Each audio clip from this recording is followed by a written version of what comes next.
कुङ्कुमचन्दनलेपितलिङ्गं पङ्कजहार सुशोभितलिङ्गं सञ्चितपापविनाशनलिङ्गं तत्प्रणमामि सदा शिवलिङ्गम्।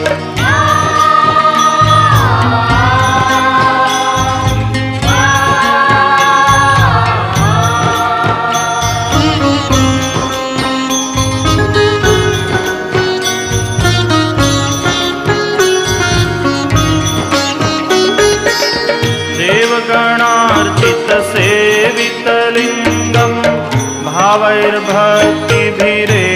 च लिङ्गं दिनकरकोटिप्रभाकरलिङ्गं तत्प्रणमामि